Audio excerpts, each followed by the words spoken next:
Os irmãos vão observar que Paulo, naquela contemporaneidade, diante de uma questão polêmica, cultural da época, Paulo exorta a igreja e instrui a igreja a usar o véu. Aí vem uma pergunta, ora, então por que vocês não usam véu nesse momento em que nós estamos vivendo? E nós vamos entender aqui e discernir a diferença entre cultura e princípios que foram introduzidos através do texto. A cultura passa, a cultura se modifica, porém o princípio permanece. É exatamente isso que nós vamos falar aqui. Antes de entrarmos no texto, é necessário a gente contextualizar os irmãos a respeito do significado e da cultura em todo o Antigo Oriente naquela época em relação ao uso do véu. O véu fazia parte, irmãos, do vestuário das mulheres honradas. O véu fazia parte e era símbolo do vestuário das mulheres como um sinal de respeito. E dizia, todo aquele que olhava para uma mulher que estava vestindo véu naquela época, naquela contemporaneidade, as pessoas observavam que aquela mulher, além de ser uma mulher honrada, ela estava debaixo de uma autoridade. Ela estava debaixo da autoridade do seu pai, ou ela estava debaixo da autoridade do seu marido, ou ela estava debaixo da autoridade do seu irmão mais velho, caso o pai tivesse falecido ou o esposo tivesse falecido. Então a mulher que usava o véu visivelmente a todo o povo daquela época, ele observava e dizia, é uma mulher honrada, e aquela mulher, ela está debaixo de autoridade. O véu, então, era o símbolo de recato da mulher pura, da mulher virtuosa, de uma mulher de bem naquela época. A mulher que não usava o véu era tida como uma meretriz, não era uma mulher de respeito, não era uma mulher de bem, não era uma mulher virtuosa, não era uma mulher que se submetia à autoridade de seu pai, era uma rebelde, era alguém que saiu de casa, era alguém confusa, era alguém difícil de lidar. E se esse era o conceito do que era o véu na época que Paulo escreve à igreja de Corinto. Então, isso fazia parte da cultura e não havia nenhum tipo de questionamento, nenhum tipo de dificuldade, nenhum tipo de interrogação da parte daqueles que usavam véu, porque fazia parte da cultura do povo de Israel, e não só do povo de Israel, mas também da cultura grega e da cultura romana. E essas três culturas da época, elas compreendiam a sociedade daquele momento. Ou seja, a grande massa das pessoas entendiam que o véu era um símbolo de respeito, de reverência, de recato, de uma mulher submissa e que ela está debaixo da autoridade de alguém, de algum homem. Então observe alguns textos que provam que o uso do véu fazia parte dos costumes daquela época. Convido os irmãos a abrir a palavra de Deus em Isaías capítulo 3, nós vamos ler do verso 18 ao verso 23. E em Isaías, nesses versos que nós vamos ler, Deus fala através do profeta anunciando um dia de juízo contra a nação de Israel referente à invasão babilônica. Então o juízo de Deus, ele faz uma comparação, uma tipologia em relação àquilo que ele faria com Israel, é aquilo que é a desonra da mulher. Esse é o sentido do texto. Isaías capítulo 3, verso 18. E deixa o texto lá de Coríntios aberto também, tá? Diz assim: naquele dia o Senhor tirará. Aqui ele vai mostrar, para que os irmãos entendam, qual era a cultura daquela época e o que as mulheres vestiam. Qual era o adorno de uma mulher naquela época? Se a gente comparar o adorno das mulheres daquela época, aquilo que era comum, corriqueiro, normal, natural, é completamente diferente da nossa cultura agora. Então ele diz assim: tirará os enfeites que elas têm nos tornozelos, as toucas e os ornamentos em forma de meia-lua, os pendentes, os braceletes e os véus esvoaçantes, o uso do véu. Agora começa, os turbantes, as correntinhas para os tornozelos, os cintos, as caixinhas de perfume e os amuletos, os anéis e as joias pendentes do nariz, os vestidos de festa, os mantos, os chales e as bolsas, os espelhos, as roupas finíssimas, os enfeites para a cabeça e os véus.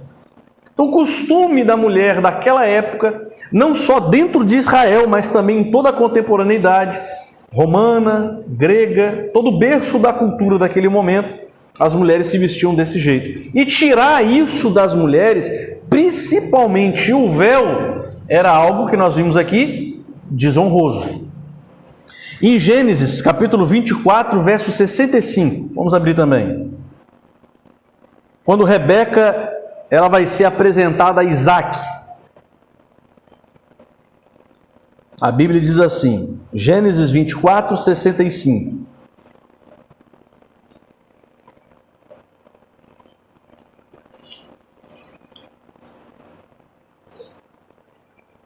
E perguntou ao servo, Rebeca está perguntando, quem é aquele homem que vem pelo campo ao nosso encontro? O servo respondeu, é o meu senhor. Então ela pegou o véu e se cobriu. Sinal de respeito diante da autoridade que estava vindo. O véu para Rebeca, naquela época, era ela dizer para o seu noivo, eu estou agora debaixo da sua autoridade. A partir de agora não estou mais debaixo da autoridade do meu pai, mas eu estou agora noivando, eu estou casando e eu estou agora sendo uma mulher de respeito, uma mulher virtuosa, uma mulher submissa, que está debaixo da autoridade agora do meu Senhor, que no caso aqui era Isaac. Então isso deu para a gente ter uma noção em relação ao uso do véu. Então diante dessa cultura de Israel, essa cultura judaica, essa cultura mundial daquela época, Paulo ele vai utilizar alguns textos aqui bíblicos para falar a respeito de princípios. E isso é o que nós vamos desenvolver. Então agora, após deixar esse pano de fundo, nós vamos compreender o texto que o apóstolo Paulo ele descreve aqui com mais clareza. E era um dos motivos também que estava causando divisão na igreja de Corinto. Então, apesar, irmãos, da igreja de Corinto ela ser chamada de igreja de Deus, primeira carta de Coríntios, capítulo 1, verso 2, e de ter todos os dons espirituais, e nós vamos abordar isso aqui, se não for na próxima quinta-feira, na outra, se der tempo a gente também fala sobre a ceia do Senhor. Apesar dessa igreja ser a igreja de Deus, apesar dessa igreja ter todos os dons espirituais vividos, praticados por ela, essa igreja era uma igreja imatura, extremamente imatura, e foi o que nós vimos caminhando até aqui nesse momento. A falta de conhecimento da palavra de Deus estava conduzindo essa igreja ao caos e ao declínio espiritual. O que essa igreja está vivendo? Imoralidade sexual, partidos dentro da igreja. Alguns diziam que era de Paulo, só aceitava a doutrina de Paulo. Outros diziam que era de Apolo, só aceitava a mensagem de Apolo. Outros diziam que era de Cefas, era de Pedro, só aceitava aquilo que Pedro dizia. Outros diziam que era de Jesus, recebiam revelações diretas de Jesus e não aceitava a doutrina de Paulo, não aceitava aquilo que Cefas falava, não aceitava aquilo que Apolo falava e diziam que recebiam direto de Jesus. Ou seja, nada novo debaixo do céu. Tudo isso sempre aconteceu na história da igreja. E isso são sinais de divisões. A igreja persevera na doutrina de quem? Na doutrina dos apóstolos, ok? A doutrina dos apóstolos foi dada aos apóstolos por quem? Por Jesus. Jesus deu a doutrina para os apóstolos e os apóstolos foram aqueles que colocaram os firmamentos no fundamento que é Cristo, não há outro fundamento a não ser Cristo, correto? Então essas doutrinas que os apóstolos estavam colocando, Eles não aceitavam. Diziam, não, eu só aceito aquilo que vem de Deus.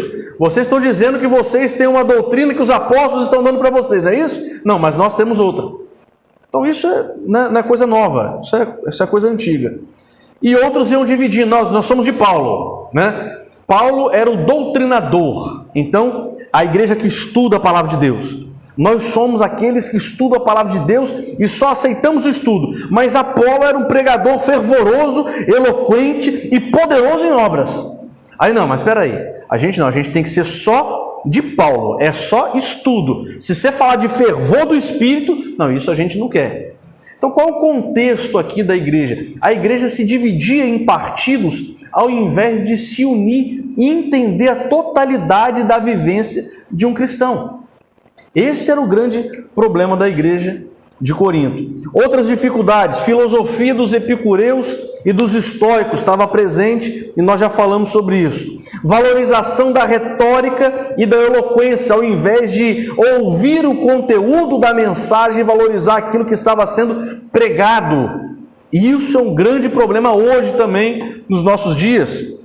As pessoas analisam o exterior, analisam estruturas, analisam a eloquência, analisam a retórica, se é muito boa, e se isso tudo for bom louvor, e elas vão analisando o exterior. Não que isso não seja bom, claro que é bom. O louvor, a mensagem bem colocada, tudo isso é muito importante, mas eles valorizavam unicamente e exclusivamente isso, não importa o conteúdo. Vê se isso não é uma realidade hoje, na nossa contemporaneidade. Não importa se está falando a verdade, o que importa é que eu estou indo lá e estou sentindo algo diferente. Está tudo muito bom. Estou sentindo paz, estou sentindo alegre, mesmo que você esteja sendo enganado pela retórica dos epicureus e dos estoicos. Está tudo certo. Então esse é o problema que Paulo está combatendo. E ele diz a esses irmãos, nós já falamos sobre isso, não vamos entrar no assunto de novo, mas a grande palavra de Paulo é: valoriza o conteúdo. O conteúdo, as doutrinas que foram deixadas para vocês, não arredem ou não se desvirtuem, não se deixem levar, permaneçam firmes. Essa foi a palavra utilizada no grego que Paulo fala a respeito da firmeza da fé dessa igreja de Corinto, e ela estava perdendo isso. Irmão processando irmão nos tribunais pagãos a respeito de assuntos dentro da igreja, ou seja, não tinha liderança, não tinha doutrina, não tinha ensino, não tinha aconselhamento pastoral. Os líderes, eles eram omissos, falta de disciplina bíblica também, nós tratamos sobre isso. Pai e filho dividindo a mesma mulher, imoralidade sexual de uma forma terrível, ao ponto que Paulo diz assim: isso é escândalo para o ímpio, isso é escândalo para o pagão, mas para vocês não. Não tem disciplina na igreja, não tem exortação, não se fala sobre pecado. Olha hoje, as igrejas não falam sobre pecado. Por que não falam sobre pecado? Porque falar sobre pecado vai tirar a gente dentro da igreja, irmão. A gente, quer pessoa, quer juntar a igreja. Então, qual é a grande mensagem hoje em dia? Ou é a mensagem coach, motivacional, ou é só amor. Você só prega de amor. É exatamente isso aqui que Paulo está combatendo na igreja de Corinto. A igreja errava em relação a isso. Prostituição e agora o uso do véu. E a questão aqui, irmãos, não é o véu em si, mas o princípio que está sendo quebrado.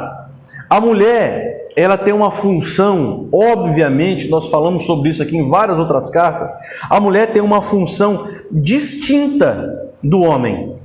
A mulher, ela tem uma função na sociedade também distinta do homem. A mulher tem uma percepção de vida distinta, diferente do homem. E isso não faz da mulher menor e nem maior. E isso também não faz do homem menor e nem maior. São apenas funções distintas que uma complementa a outra.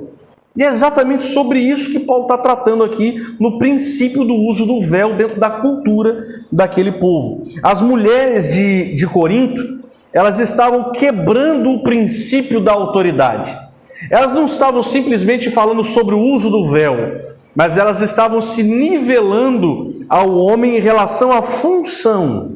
E é exatamente esse princípio que Paulo naquela época ele combate. Ele diz, não, a mulher ela tem uma função dentro do corpo de Cristo. O homem tem uma função dentro do corpo de Cristo. Um não é maior do que o outro. Um não é menor do que o outro. Mas ambos nas suas funções edificam um corpo para a glória de Deus. E por que o homem tem uma função distinta e a mulher tem outra função distinta? Porque Deus assim o fez. Simplesmente. E Paulo vai basear esse entendimento na criação. Quando ele fala, a mulher não foi feita, o homem não foi feito por causa da mulher, mas sim a mulher foi feita por causa do homem. Então Paulo pega esse texto veterotestamentário e ele joga luz em relação a princípio de autoridade dentro da igreja. E isso é um dos grandes pilares e motivos, não só nessa carta, não só nessa passagem, tem inúmeros outros textos falando sobre isso, ao qual nós entendemos que o homem foi chamado para o ministério da palavra, o ministério da reconciliação, para ser pastor, e a mulher não. Mas isso vocês estão sendo machistas. Não, pelo contrário, Paulo está quebrando o machismo daquela época, porque uma mulher levantar para orar dentro de uma sinagoga era algo terrível, proibido. Pode falar. Esse detalhe que você está colocando, naquela época, porque quando a gente estava na Grécia, e a tradição antiga, existia uma religião lá que era só de homens. Isso. A mulher não podia participar dessa religião, ela não podia ter religião. Uhum. Então, depois que ela se converteu, ela foi para a igreja, então ela começou a querer se igualar. Exatamente. Isso não para diminuir, mas para poder exatamente colocar os princípios e seus dificuldades, saber a distinção de cada um. Exatamente. E além de Paulo colocar o princípio da autoridade, Paulo ele dá honra à mulher dizendo não, de forma nenhuma. A mulher pode orar, e olha o texto lá, ela pode orar e ela pode fazer o que a mais? O que está escrito aí? Profetizar. E a gente vai falar sobre esse termo também, profetizar, para não ficar perdido, porque dentro da nossa contemporaneidade, profetizar tem um sentido completamente deturpado daquilo que a Escritura diz. E nós vamos observar isso aqui também. Então Paulo, ele não está sendo machista, dizendo só homens podem ser pastores. Por quê? Porque eu sou patriarca, machista e não aceito que a mulher exerça autoridade. Não, Paulo está vindo de princípios bíblicos, e dentro dos princípios bíblicos, principalmente em relação à criação, ele usa esse termo, e logo no início ele também usa dizendo, Cristo é o cabeça do homem, o homem é o cabeça da mulher, e Deus é o cabeça de Cristo. Então qual era o sentido? Era um ciclo, era o corpo que ele estava falando. Ou seja, é um princípio de autoridade que não é humana, não somos nós que estamos criando. É a própria palavra de Deus, é o Deus da palavra que cria esse princípio de autoridade. Então ele diz, o homem, ele foi criado e a mulher foi criada por causa do homem. E por causa disso, por causa da criação, por causa desses princípios de Deus, Deus colocou funções distintas. Isso não quer dizer que a função da mulher, eu quero frisar isso, bem frisado aqui, né? A função da mulher não é inferior à do homem, e a função do homem não é superior à da mulher, e vice-versa. Cada um tem uma função dentro do corpo e ambos se complementam para a glória de Deus. O que Paulo está falando aqui é em relação a princípios. Os irmãos aqui, vocês pensam que feminismo é algo novo? É algo que surgiu agora na política brasileira, no mundo que nós vivemos, no mundo moderno ou pós-moderno? Não, feminismo é algo que surgiu há muito tempo atrás, e o sentido do feminismo sempre foi e sempre será quebrar o princípio de Deus. É por isso que nós somos completamente contra o feminismo. Isso não quer dizer sobre a feminilidade, é diferente.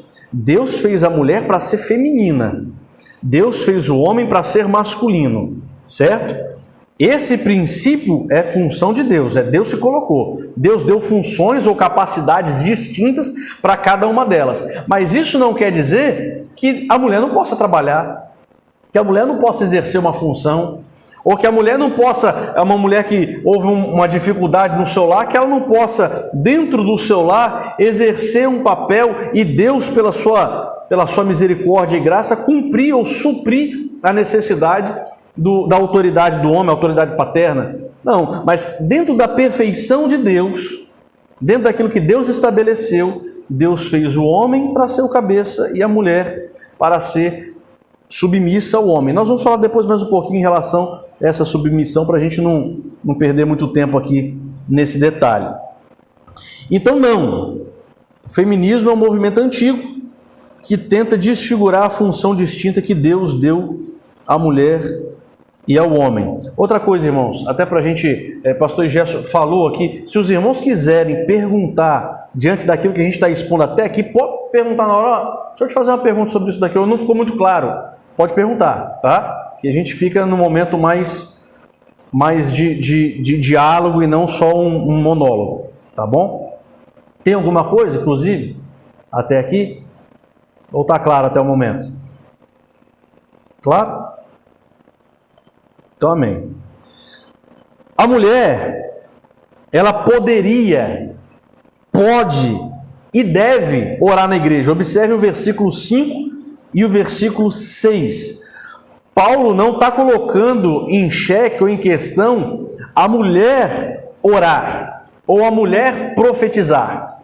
Paulo está colocando em xeque o princípio que estava sendo quebrado. Ela pode fazer isso, mas que faça com véu. Ou seja, que ela faça com um princípio. Qual é o princípio? O princípio de não exercer autoridade em relação ao homem. Não exercer papel de autoridade sobre o homem, essa é a questão. A gente falou aqui, mas isso é machismo? Não, de forma nenhuma.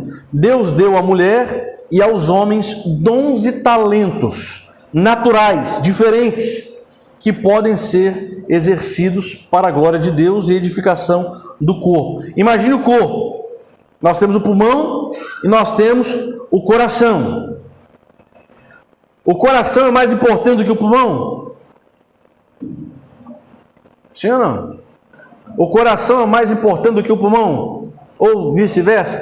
Se você tira um, morre. Se você deixa um, tira o outro, morre. É o mesmo sentido. É isso que Deus está dizendo. Ambos fazem parte de um mesmo corpo e ambos são importantes. Porém, eles exercem funções diferentes e funções distintas. Então, o que cabe ao servo de Deus?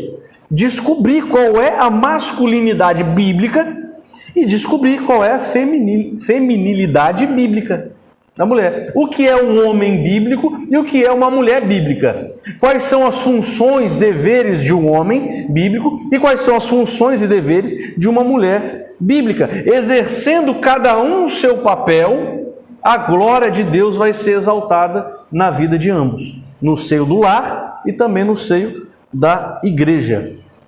Mas como que fica então o sentido do uso do véu? Deve ser usado ou não deve ser usado? Nós usamos aqui, irmãos, uma regra de interpretação bíblica, uma regra de hermenêutica, quanto à cultura. É muito importante essa regrinha que nós vamos utilizar aqui, e ela se aplica perfeitamente em relação ao uso de véu. Um pouco mais à frente, na carta de Paulo aos Coríntios, na primeira carta de Paulo aos Coríntios, capítulo 16, verso 20. Abram lá, por gentileza. O apóstolo Paulo ele vai orientar o seguinte. Capítulo 16, verso 20.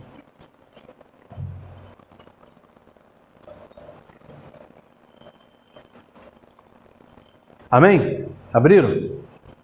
Ele diz o seguinte: todos os irmãos mandam saudações.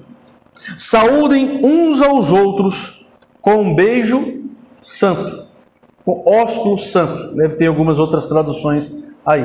Isso era um beijo. Então era cultural daquela época que quando o homem via o outro homem, ele o abraçava e ele beijava o rosto de outro homem. Hoje em dia a gente faz isso no Brasil? Graças a Deus, né? Deus é sábio. No Brasil não existe isso. Então nós estamos quebrando um princípio bíblico. Paulo mandou. Está aqui, Paulo disse: o homem, quando vê o outro homem, o saúdem com um beijo santo. Nós não temos esse princípio aqui no Ocidente. Mas lá no Oriente eles tinham esse princípio. Então nós estamos quebrando o mandamento bíblico? Não. Por que nós não estamos quebrando o mandamento bíblico? Porque a questão não é o beijo em si, mas é a saudação. É você saudar o seu irmão. É o irmão chegar aqui, você chegar para ele e falar: graça e paz, meu irmão. Deus te abençoe, paz do Senhor, paz e graça, graça e paz. Você saudar o seu irmão de forma fervorosa. E a igreja, ela receber as pessoas que se achegam aqui com fervor, com amor, de forma doce, de forma mansa, de forma humilde, calorosa. É isso que Paulo está dizendo. Agora, quando você chega diante de um povo e você não recebe saudação, você não fica deslocado? Não se sente mal? Não fica, poxa, você toma até uma panelinha aqui, outra panelinha ali. É isso que estava acontecendo. Eles tinham divisões, partidos, cada um num canto, cada um na sua panelinha, cada um no seu grupo. E Paulo está quebrando as divisões, as dificuldades dessa igreja e unindo essa igreja. Vocês são um em Cristo. Vocês não podem ter esse tipo de coisa, não pode ter esse tipo de panelinha. Então, agora, né? Aqui no Brasil, não vou entrar muito nesse detalhe polêmico, não. Mas no Brasil agora nem aperto de mão a gente está dando mais, né? Agora tem gente que vai com um cotovelo assim. Mas vamos deixar essas tolices de lado aí, a gente não vai entrar nesse assunto, não. A orientação de Paulo, irmãos, em relação a saudar uns aos outros com um beijo santo, não está sendo negligenciado pela igreja cristã. Nós não estamos negligenciando a orientação de Paulo, porque nós não estamos beijando, mas nós estamos saudando. Esse era o princípio. Da mesma forma, em relação ao uso do véu. Vocês estão quebrando o princípio e não estão usando o véu. Não. Nós não estamos quebrando o princípio. A mulher continua tendo a sua submissão em relação à autoridade eclesiástica da igreja, em relação ao homem. O homem é pastor da igreja. O homem exerce o ministério pastoral. A mulher não. E isso é um dos princípios ao qual nós tomamos essa nossa posição em relação ao ministério pastoral. Amém? Ficou claro? Em relação aos princípios? Por contrapartida, a autoridade que os homens devem exercer não é de forma nenhuma, não é isso que Paulo está dizendo, uma autoridade tirana, déspota, de forma alguma. Paulo ele está falando sobre a autoridade que Cristo exerceu e exerce sobre a igreja. Qual é a autoridade de Cristo sobre a igreja? Amor, serviço. Essa é a autoridade. Então, homens, qual é a autoridade que você tem sobre a sua mulher? Nós falamos aqui isso muito bem na carta de Paulo aos Efésios. Nós esmiuçamos isso daqui bastante quando fala sobre a submissão e sobre os deveres da mulher e os deveres do homem. Qual é a autoridade que o homem tem para exercer sobre a sua mulher? Amar e servi-la. É exatamente essa autoridade. Assim como Cristo exerceu a autoridade. E a mulher estará submissa a um homem que a ama e a um homem que a serve a todo instante, que renuncia tudo aquilo que ele tem ao seu redor para deleite e prazer da sua esposa. Então, o que a cultura passa, irmãos? O que a cultura passa? O véu passou. O beijo santo passou. Né? Aos irmãos aqui, graças a Deus, passou. Mas o princípio não passou. O princípio de autoridade permanece na igreja e o princípio da saudação também permanece firme na igreja. Porque, obviamente, o uso do véu não faz sentido nenhum para a gente no Brasil. Né? Você vai ver uma pessoa de véu na rua, você vai olhar uma mulher de véu na rua, qual é a visão ou a leitura que tanto o homem quanto a mulher vai fazer? Qual a leitura que a gente faz? Coitada, né? Uma pessoa sofrida. Está lá, deve estar debaixo de um marido tirano, déspota, não pode fazer nada. Né? A gente vai associar isso ao islamismo, aquela cultura deles lá terrível. Aí você chega dentro da igreja, não, agora todo mundo o uso do véu. Mas também a gente tem que ter bastante prudência em relação a isso. O uso do véu é proibido pelo apóstolo Paulo? Não, não é proibido. Se uma igreja usa o véu, ela pode usar?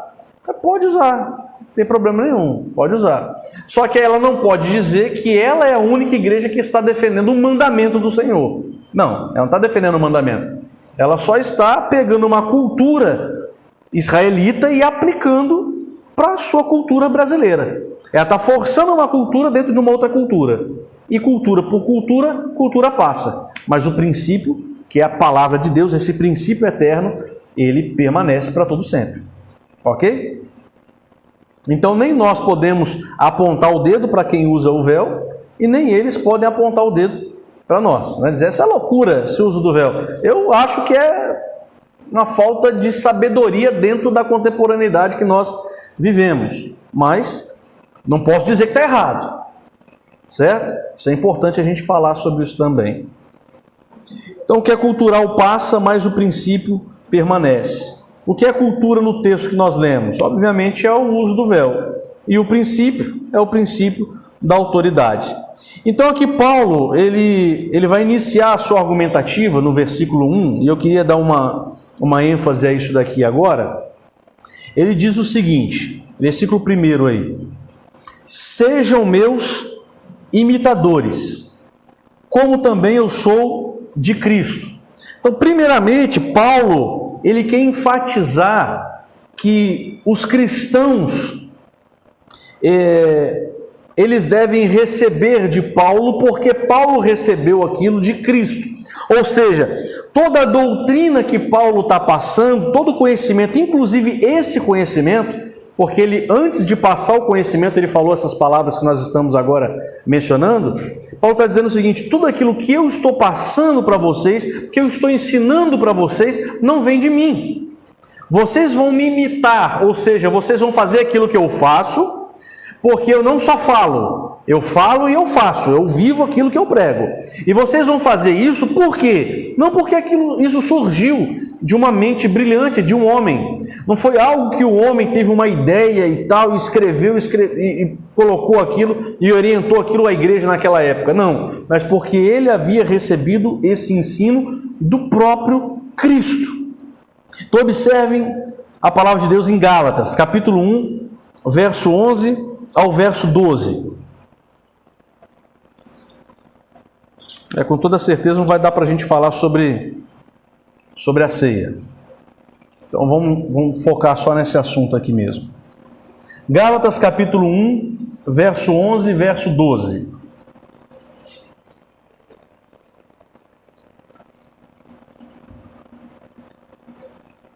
Esses são textos importantes dos irmãos deixar anotado aí.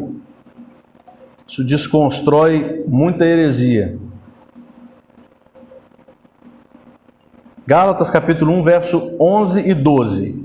Mas informo a vocês, irmãos, que o evangelho por mim anunciado não é mensagem humana, não é de homem, porque eu não recebi de ser humano algum, nem me foi ensinado por homem algum. Esse é o sentido. Ou seja, ele não recebeu isso de Gamaliel, ele não recebeu isso dos fariseus, ele não recebeu isso de alguma outra pessoa que veio para ele e conversou, não. Mas ele recebeu, vamos lá no texto, mas eu o recebi mediante revelação de Jesus Cristo. O que é revelação de Jesus Cristo? Ele recebeu enquanto Cristo estava aqui na terra, durante a sua ressurreição e sua ascensão. Durante esse período, Paulo, ele foi chamado para ser apóstolo, fora de tempo, ele disse. Por que fora de tempo? Porque ele não foi chamado quando Cristo estava na terra durante o ministério de 3 anos.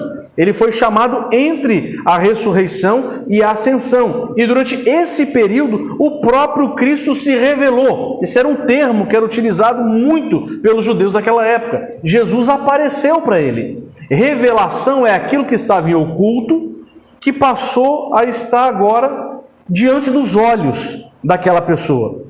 Ele não conhecia Cristo. Ele ouvia falar. Ele estava ali naquela contemporaneidade, mas ele nunca foi ensinado por Cristo, porque ele vivia aos pés de Gamaliel. Mas quando ele foi alcançado pela graça de Deus no caminho de Damasco, durante aquele período da ressurreição de Cristo, Cristo se revelou a ele. Cristo apareceu para ele e ensinou para Paulo toda a doutrina que Paulo ensina para a igreja. Por isso, sede meus imitadores.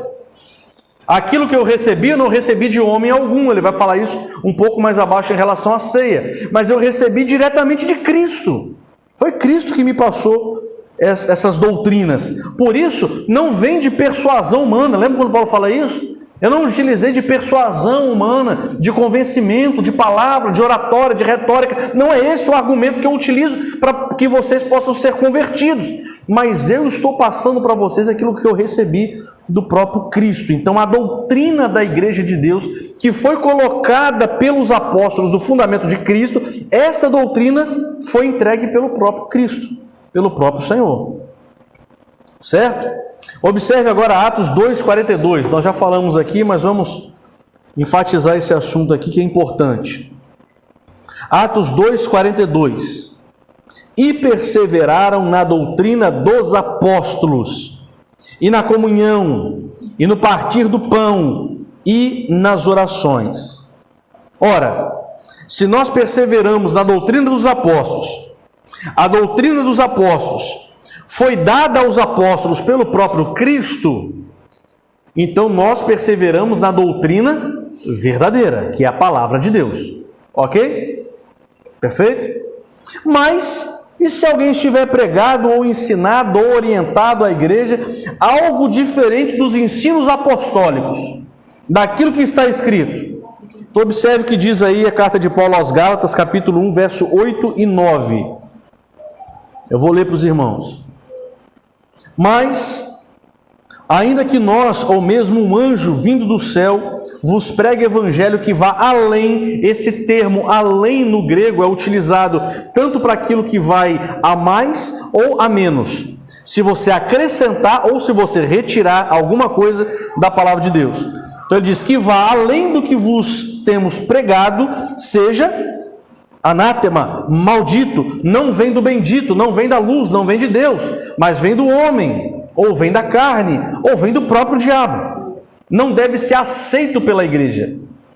Continuando, assim como já dissemos, e agora repito, se alguém vos prega evangelho que vá além daquele que recebestes, seja anátema. Irmãos, essa é a segurança doutrinária que nós temos.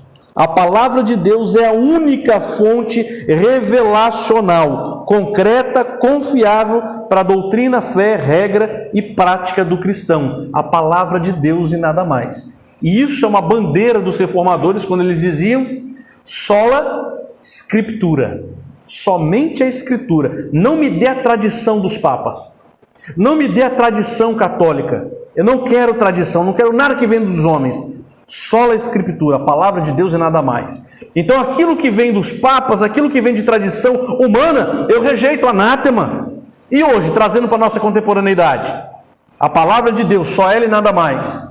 Ah, irmão, mas eu tive uma revelação, Deus me falou alguma coisa aqui do alto e me deu uma doutrina nova. Os apóstolos não acharam, a igreja do passado não achou, a igreja primitiva não achou, os pais da igreja do primeiro século não acharam, os pré-reformadores não acharam, os reformadores não acharam, os puritanos não acharam, mas nós achamos, nós temos, somente a gente tem.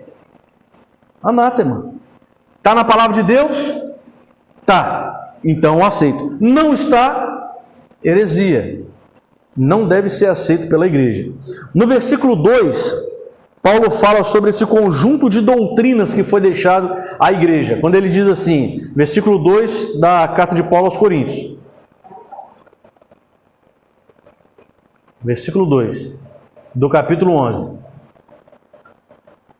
Ele diz assim, ó, eu os elogio. Qual era o elogio de Paulo para a igreja?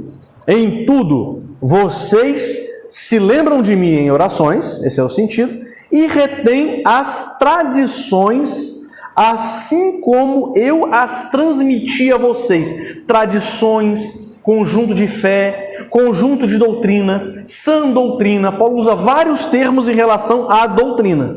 Então o que ele está dizendo? Vocês receberam um conjunto de doutrinas, que naquele momento, até então, não havia sido escrito, mas havia sido pregado, falado. Então era a doutrina que foi dita, audível. Eles estavam ouvindo a doutrina, e aquelas doutrinas que eles ouviram, eles mantiveram firme. Então isso faz a diferença. Por que a igreja de Corinto, com todas essas adversidades, com toda essa imaturidade, com toda essa prova, com toda essa luta, por que ela continua sendo igreja de Deus?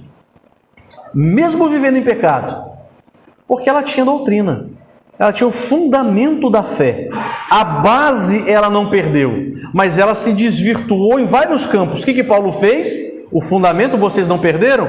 Então eu vou doutrinar vocês, eu vou lapidar vocês e fazer com que vocês voltem ao eixo. Isso é reforma, irmãos. Reforma é trazer a forma original. E é isso que nós fazemos. Por que vocês são igreja reformada? Porque nós queremos retornar às Escrituras. Ah, mas não tem doutrina nova? Não tem doutrina nova nenhuma. São as velhas e antigas doutrinas da graça, que foram dadas pelos apóstolos há mais de 2000 anos atrás. Nós não temos nada para inventar. Nós não temos nada para acrescentar e nem nada para retirar. Só a palavra de Deus, só o Evangelho, só o conjunto de doutrinas que está aqui na palavra de Deus. Isso nos basta. Sola Escritura e nada mais. Amém? Alguma pergunta, alguma coisa? Só olhar para o passado, né? Os maduros, os anos, a situação que está até colocando para você ontem sobre o puritano que se dedicou a vida dele, ele mora em uma ilha isolada. Taylor, né? Não foi nem 10 pessoas ao lado dele, e um extremamente dedicado ao ensino da palavra, professor, estudo, e a gente olha e vê que era um pastor, até que eles viviam. Eles levar nós ao passado, a buscar entender tudo isso, e a continuar a viver essas doutrinas verdadeiras. Exatamente. Extremamente importantes. O que o pastor já está dizendo assim, é o legado histórico que nós recebemos. Esse legado histórico, né, a igreja hoje brasileira, ela precisa engolir o orgulho dela. Engolir o orgulho, em qual sentido? Engolir a soberba dela, em qual sentido? Muitas pessoas elas acham que elas são autossuficientes e que elas não fazem parte de um corpo histórico. O corpo de Cristo, irmãos, não somos nós que estamos vivos aqui. Porque para Deus não existe tempo, Ele é atemporal. Então o corpo de Cristo é a igreja de Cristo que foi salva, né? Os eleitos de Deus que foram salvos desde Adão até a consumação dos séculos. Esse é o corpo de Cristo inteiro.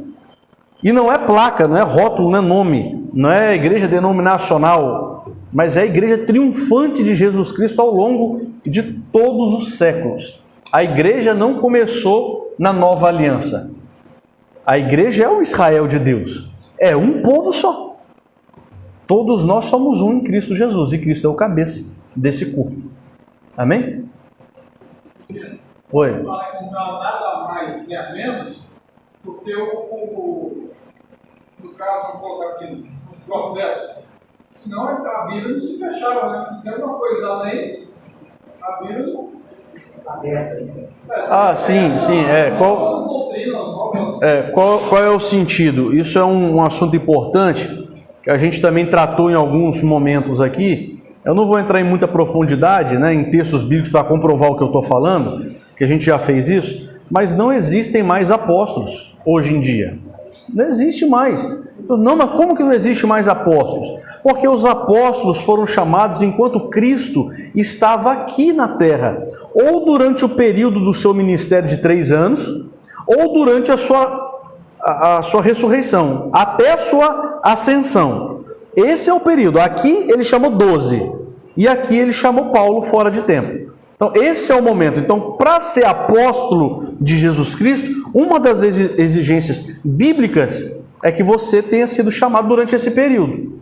Então, se tem apóstolo hoje, eu acredito que esse homem deve ter mais de 2000 anos. Deve ser negócio diferente. Se não tem mais de 2000 anos, não tem como. Porque agora nós estamos vivendo o momento do Espírito Santo. Aí ele fala, não, mas Cristo veio a mim também, e Cristo falou comigo. Mentira. Ora, irmão, mas você está falando uma coisa muito séria. Sim, Cristo fala isso. Vai lá ver Mateus capítulo 24, que ele fala. Vão falar que Cristo está ali, que Cristo está acolá. Mentira. Por quê? Porque o dia que Cristo voltar, vai ser de forma visível. Todo olho vai ver. Vai estar nas nuvens. Todo joelho vai se dobrar e toda língua vai confessar Jesus Cristo é o Senhor. Agora é o momento que o Espírito Santo está aqui. É o Paracleto. É outro Consolador. E ele está aqui conosco. Então Cristo, a pessoa de Cristo, a segunda pessoa da Trindade, não está aqui. Está aqui o Espírito Santo. Isso é uma verdade bíblica. Então se alguém falar, eu vi Cristo, sim, mas Cristo está presente através do Espírito Santo. Sim, está tudo certo. Deus Pai também está presente através do Espírito Santo. Mas falar, eu vi Cristo ressurreto. Mentira. Mentira, anátema, está rejeitado pela igreja. Por quê? Porque a palavra de Deus nos diz isso. Então existem apóstolos hoje? Primeiro, por esse motivo não existe. Segundo, os apóstolos são aqueles que botam alicerce de doutrina no fundamento. Então se existem apóstolos hoje, nos nossos dias, foi o que o irmão Francimar falou ali, então a Bíblia não está fechada. O cânon está aberto. Então pode colocar doutrina. Então o outro pode falar, Deus me mostrou algo aqui, tá, pode. O outro falou, pode. Tá, você vai incluindo doutrina. A Bíblia está aberta. Então se a Bíblia está aberta, você rasga a carta de Gálatas e joga fora. E Paulo diz que se alguém falar outra coisa que não seja isso, é anátema. Então qual é o sentido de Paulo dizer isso? Não existem mais novas doutrinas e não existem apóstolos. Esse é o sentido. Ok?